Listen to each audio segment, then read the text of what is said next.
À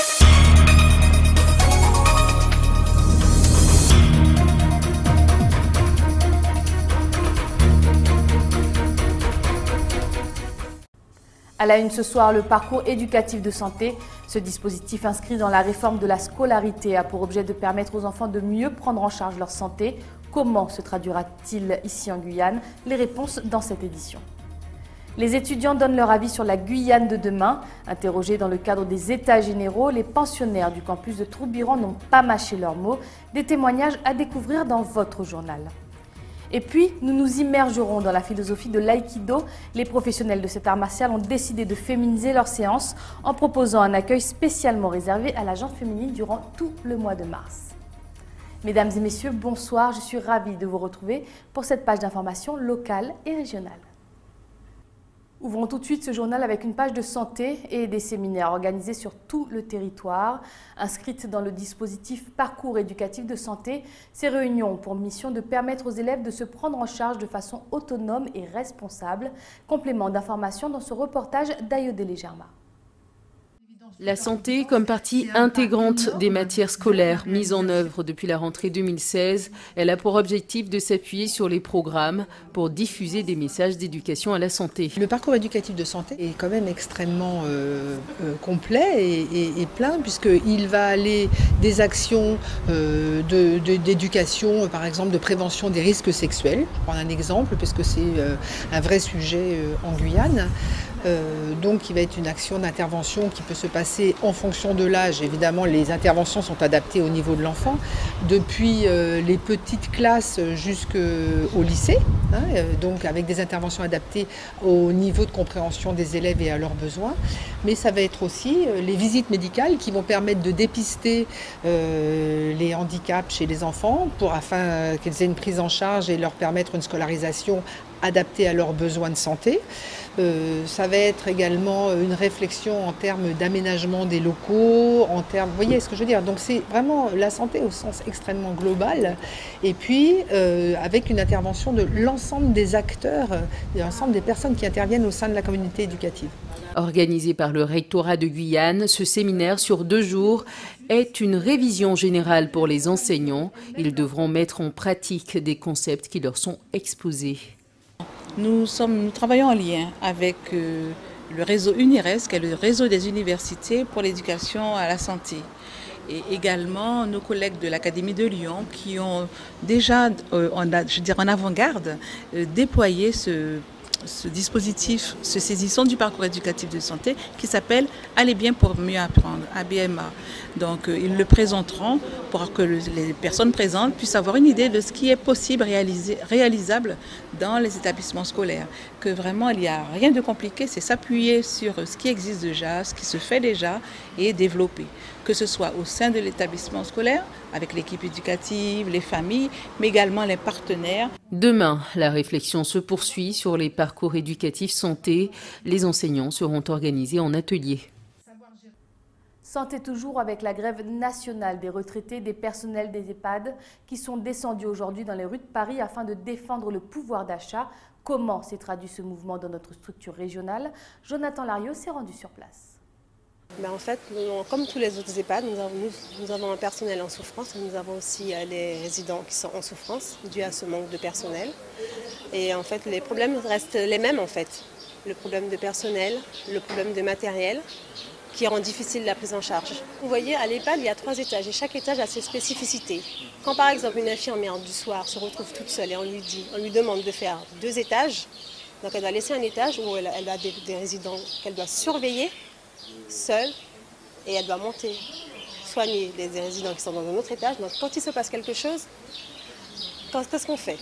S'il y a un accident au rez-de-chaussée par exemple, qu'elle se retrouve au premier alors que c'est sa responsabilité, qui est responsable là? C'est celle qui a pris le risque de faire ces 2 étages-là parce qu'on lui a dit que si tu ne donnes pas les médicaments, tu es responsable et que c'est un non-assistance aux personnes en danger puisque tu ne donnes pas les médicaments, ou c'est les dirigeants qui nous obligent à faire ce genre de travail-là. C'est un travail forcé en fait, quand on se retrouve à faire plus que le travail de 2 personnes, c'est un travail forcé. Donc oui, quand on est fatigué, imaginez vous avez travaillé toute la nuit, on vous demande de continuer encore votre travail, vous ne pouvez pas être aussi efficace. que quelqu'un qui s'est reposé 2-3 jours. Nous partons maintenant pour la Martinique où le centre d'enseignement et de simulation en santé a offert ses portes au grand public. Ce dernier a pu découvrir les nouveaux simulateurs pour les accouchements, les opérations chirurgicales ou encore la coloscopie, un sujet de Guy Raphaël René. Votre patiente est en train d'accoucher dans l'ambulance. Faites vite, mettez les gants, on y va. Elle souffre, hein. Allez-y. Dans cette salle de travail, Elsa se retrouve aujourd'hui dans la peau d'une sage-femme dans le cadre d'une simulation d'accouchement. Je pousse encore ? Non, arrêtez de pousser. Une situation inédite pour tous les visiteurs qui a permis notamment aux mamans comme Elsa de revivre ce moment, mais de l'autre côté de la barrière. On vient d'avoir une petite fille. Vous l'avez appelée comment ? Léa ? Elle se prénomme Léa, elle va très bien, elle respire bien et on va la prendre en charge dans la salle d'à côté. Beaucoup d'émotions parce qu'on n'a pas l'habitude de se retrouver à cette place comme ça, hein. C'est rare. Et ça me fait beaucoup d'émotions, ça me touche beaucoup. Vous pensiez que c'était aussi proche de la réalité comme ça, la simulation ? Non, pas du tout. Non, pas du tout. Pas aussi proche, non. Un mannequin aussi souple, le bébé aussi souple avec le poids qu'il faut, non, pas du tout. Des simulations appliquées aussi bien en obstétrique, en pédiatrie qu'en bloc opératoire avec un matériel moderne qui permet d'être au plus près de la réalité. Les mannequins sont, je dirais, presque vivants, puisque l'amputation de ce monsieur pouvait saigner et tout ça. Alors c'est réaliste. Ça aide pour évidemment les professionnels, mais également les personnes savent, ils voient un peu comment ça se passe en situation réelle, donc c'est important aussi de savoir. Alors, oui, qu'est-ce qui vous est arrivé? Oui, je suis là, mais qu'est-ce qui vous est arrivé? Des mannequins qui parlent et réagissent comme un patient en fonction du scénario choisi, grâce à cette console qui permet de déclencher saignement, contraction et bien d'autres paramètres. De cette console, je peux aussi commander le déroulement du scénario en décidant de la tension de la maman. Donc je modifie sa tension, je modifie ses paramètres vitaux, sa fréquence cardiaque, sa fréquence respiratoire. Et on peut comme ça faire interagir dans un scénario réaliste les soignants pour vraiment qu'ils aient une immersion comme dans la vraie vie. Simulé pour mieux soigner, depuis 2016, environ 900 professionnels, médecins, infirmiers, sages-femmes et autres ont été formés grâce à cette technologie sans risque. Retour chez nous en Guyane, où les États généraux continuent la ronde des consultations. Aujourd'hui, ils se sont adressés aux étudiants. Quelles sont les propositions de ceux qui composent la Guyane de demain? Les réponses dans ce sujet de Gaël Ouassim. Il n'y a pas foule. Ce matin, la caravane des États généraux s'est arrêtée au campus de Troubiron pour recueillir les problématiques et réflexions des étudiants guyanais. En parlant de transport, d'agrandissement et de soucis du quotidien, les étudiants présents ont eu l'occasion de s'exprimer librement. On a été invités pour justement porter la parole des étudiants, porter un point de vue étudiant aux acteurs du territoire et essayer de donner notre vision de la Guyane dans 20 ans. Alors j'attends en fait qu'ils écoutent vraiment, puisqu'on a vraiment essayé de travailler sur des questions déjà à poser pour avoir un point de vue plus précis sur la situation actuelle et sur les projets qui sont prévus pour très vite. Et ensuite on a apporté des solutions, des projets et des idées en fait pour le développement sur le long terme. D'autres, aussi présents dès le début des débats, ne sont pas allés avec le dos de la cuillère. On a un manque de priorité, c'est-à-dire que certaines personnes seront plus à l'aise à aller dans une boîte de nuit ou préparer la fête de fin d'année de l'université, plutôt que d'aller aux États généraux, de parler des problèmes sérieux et concrets, de parler de ce qu'on peut faire et qu'est-ce qu'on peut apporter, et de ce qu'on pense réellement de la fac, de la Guyane, de tout. C'est qu'il y a un problème d'envie. Tant que le Guyanais n'aura pas certaines priorités dans la vie, on ne va pas avancer. C'est pas, même si l'État mettait 10 000 milliards, s'il n'y a personne qui se lève pour dire on va faire ça, et qu'une autre personne se lève et ainsi de suite, et qu'une foule se rassemble pour vraiment avancer comme c'est passé l'année dernière, il n'y aura rien. Pour la collectivité, cette démarche s'inscrit dans le cadre de Focus dédié à un public averti. Une étape en plus, un élément pour faire parler la population, en l'espèce le public des citoyens étudiants de Guyane qui étaient conviés. L'ensemble de la Guyane un peu concernée, un problème de participation véritable, citoyenne aujourd'hui qui se traduit aussi auprès du public étudiant, mais je pense que le président d'une des associations étudiantes l'a dit tout à l'heure, il le déplore, mais cependant c'est un constat que nous faisons aussi. Comme dans l'ensemble de la Guyane, très peu d'étudiants ont répondu à l'appel de la CTG, La caravane des États généraux va continuer à sillonner la Guyane pour recueillir les avis de la population. À Matoury, l'un des objectifs de l'équipe municipale était de dynamiser la zone de Copaya avec des bâtiments conformes, un nouveau groupe scolaire ou la création d'un pôle enfance. Projets qui sortiront de terre grâce aux prêts contractés par la commune auprès de l'Agence française de développement. Serge Smock, maire de Matoury, s'exprime au micro d'Ayodele Germa suite à la signature de la dite convention. Nous n'aurions pas prêté à nouveau à la commune de Matoury si elle n'était pas repartie sur une trajectoire vertueuse en matière de finances publiques. Aujourd'hui, c'est le cas, donc nous lui mettons à disposition 10 millions d'euros, ce qui est un montant extrêmement important, à la fois sur du court terme et sur du long terme. Et ça va permettre d'accélérer la mise en œuvre de l'investissement, sinon je pense que la commune aurait dû attendre plus longtemps et le faire de façon en plusieurs phases. Le prêt à long terme est un prêt vraiment sur 15 ans, et il se remboursera, le remboursement commencera dans un an. En revanche, le prêt de préfinancement des subventions, c'est un prêt à court terme qui se remboursera sur 3 ans. Il s'agissait pour nous donc de gérer au mieux les finances de la commune, parce que vous savez, les relations entre les banques et la collectivité, c'est d'abord une question de confiance. Et je pense qu'aujourd'hui, c'est la preuve que donc, nous sommes dans une bonne dynamique d'équipement, d'aménagement de notre territoire, mais aussi en faisant attention aux dépenses. Et je pense que c'est pour cela que l'AFD, notre partenaire de collectivité, nous a fait confiance pour ces prêts. Donc continuer l'aménagement, l'équipement de la ZAC de Copaya, le pôle petite enfance qui doit être doté d'une de garderie notamment et de crèche, et aussi sur les opérations d'RHI, les options d'habitat insalubre qui se font aujourd'hui dans la zone de Cogno-Lamiron. Il n'est pas question pour nous d'augmenter les impôts, ça pas question. Nous avons suffisamment nous a fait confiance, d'accord. Mais les fonds propres de la mairie, comment est-ce que la mairie a pu constituer cet investissement?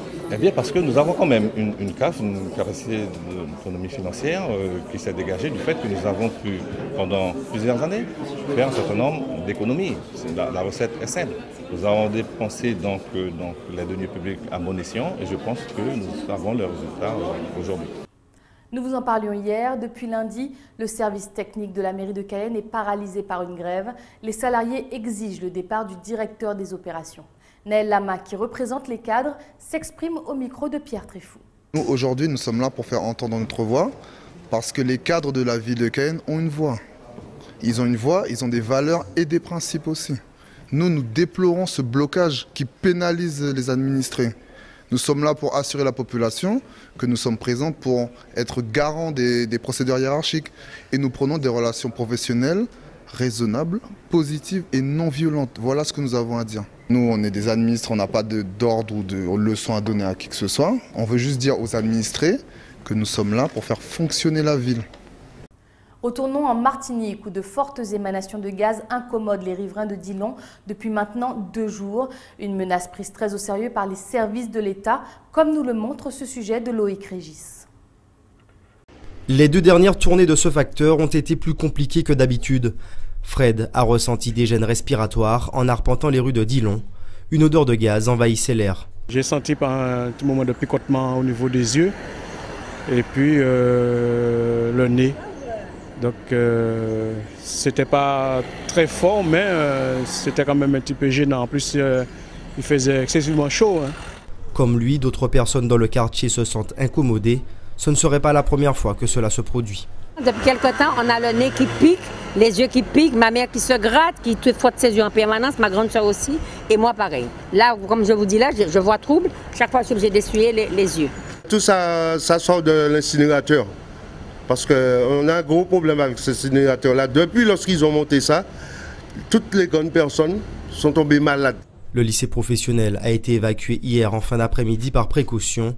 Les pompiers ont dû réaliser plusieurs interventions à Fort-de-France. Nous avons reçu plusieurs demandes de secours émanant de personnes vivant essentiellement sur la périphérie de Fort-de-France, se plaignant donc d'être incommodées par des gaz et certains même allant jusqu'au malaise. Donc cela appelait immédiatement de notre part une réaction qui était d'une part de mettre en sécurité ces personnes et ensuite bien de rechercher les causes du malaise pour éventuellement les traiter. Des enquêtes ont été menées aux abords des entreprises exploitantes de gaz comme la Sahara ou Antigaz notamment. Des investigations qui se sont avérées négatives.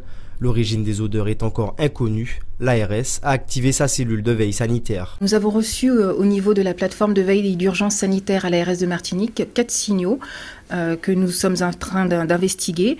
Ces signaux font état de nuisances olfactives essentiellement. Nuisances olfactives qui sont ressenties par un certain nombre de la population. Donc nous sommes encore en train de les investiguer.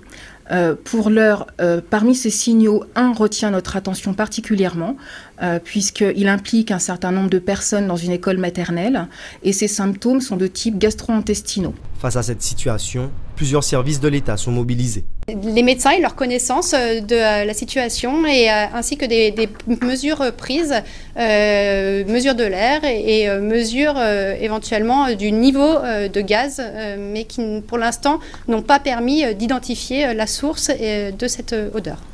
Pour l'heure, seule l'absence de fuite est confirmée, mais aucune piste n'est écartée. Les relevés se poursuivent pour tenter d'identifier l'origine de ces émanations.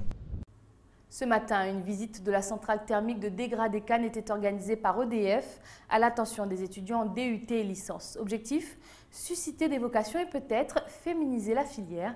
Un sujet de Pierre Tréfoux. C'est le casque vissé sur la tête que des étudiants ont pu découvrir ce matin la centrale thermique d'EDF à Degradé-Cannes. Pour l'entreprise EDF, c'est l'occasion de faire découvrir les métiers que propose la centrale. Nous, le chef de bloc, nous on est là pour faire la surveillance et démarrer les PC. Et c'est là qu'on démarre un groupe. Donc je vais vous montrer la tranche 14. On a beaucoup d'emplois différents qui sont méconnus du public et on pense que c'est nécessaire de leur permettre de se projeter pour être l'avenir de demain et de développer la Guyane de demain. Donc ça fait partie de nos objectifs de développement du territoire, vraiment en libérant toutes les énergies possibles et en leur permettant de découvrir le panel de métiers qu'on peut offrir. Pour ces étudiants en DUT génie électrique et informatique industrielle et en licence professionnelle à Kourou, c'est l'occasion de passer de la théorie à la pratique. Ça permet de sortir la tête des cours et de savoir que dehors il y a la vie réelle aussi. Et il faut savoir s'adapter et faire la part des choses, un peu de théorie, un peu de pratique et voilà, c'est vraiment très intéressant. Ces métiers sont en majorité occupés par des hommes, une image que Rebecca voudrait faire évoluer. Elles vont plus en communication et en BTS tourisme et en commerce. Du coup, il ne faut pas avoir peur des parties techniques. Il ne faut pas hésiter à faire des filières scientifiques où on pratique beaucoup sur le terrain, les machines. C'est ouvert à tout le monde. À partir de la semaine prochaine, EDF lance en partenariat avec Pôle emploi un forum en ligne de recrutement d'une quinzaine d'alternants pour capitaliser le savoir-faire guyanais. La féminisation continue dans votre journal avec une animation proposée tout au long de ce mois de mars par les clubs d'aïkido de Cayenne, Makuria et Maturi. Mais qu'est-ce que cet art martial? Les réponses de Raymond Dufresneau au micro de Johan Manus. L'aïkido est un art martial japonais qui nous permet d'être en accord et en harmonie avec l'autre. Donc on apprend des techniques de défense qui nous permettent de garder l'intégrité du partenaire ou de l'adversaire et notre intégrité indemne sans qu'il y ait de casse ou de fracture. Donc ce sont des techniques souples et très en rondeur, je vais dire, qui n'utilisent pas la force de l'adversaire, mais on travaille sur les déséquilibres. Pour le mois de mars, tous les mercredis, donc on a des séances d'initiation ouvertes aux femmes. Ça rentre dans le cadre de la Journée internationale des droits de la femme. Et notre fédération demande aux clubs qui peuvent le faire de pouvoir accueillir un maximum de femmes pour faire découvrir la discipline, l'aïkido. Pour le moment, nous avons 3 clubs qui participent à cette action. Donc l'Akamag à Cayenne, de 18h à 20h le mercredi. Le club de l'Assam Aïkido à Makuria le samedi 31. On aura même l'occasion d'avoir un professeur de sophrologie avec nous qui pourra nous permettre de découvrir un certain nombre de techniques de respiration pour pouvoir se détendre qui rentrent dans la pleine zénitude de l'aïkido. C'est la fin de ce journal. Avant de se quitter, rappel des principaux titres de ce 15 mars. À la une ce soir, le parcours éducatif de santé. Ce dispositif inscrit dans la réforme de la scolarité avait pour objectif de permettre aux enfants de mieux prendre en charge leur santé. Comment se traduira-t-il ici en Guyane? Les réponses ont été présentées dans cette édition. Les étudiants donnent leur avis sur la Guyane de demain. Interrogés dans le cadre des États généraux, les pensionnaires du campus de Trombiron n'ont pas mâché leurs mots. Des témoignages qui vous ont été présentés dans ce journal. Et puis, nous nous sommes immergés dans la philosophie de l'aïkido. Les professionnels de cet art martial ont décidé de féminiser leurs séances en proposant un accueil spécialement réservé à la gente féminine durant tout le mois de mars. Merci d'avoir suivi cette édition. Tout de suite, le journal de BFM TV. J'aurai le plaisir de vous retrouver demain, même heure, même chaîne. Excellente soirée sur ATV Guyane. Bonne night.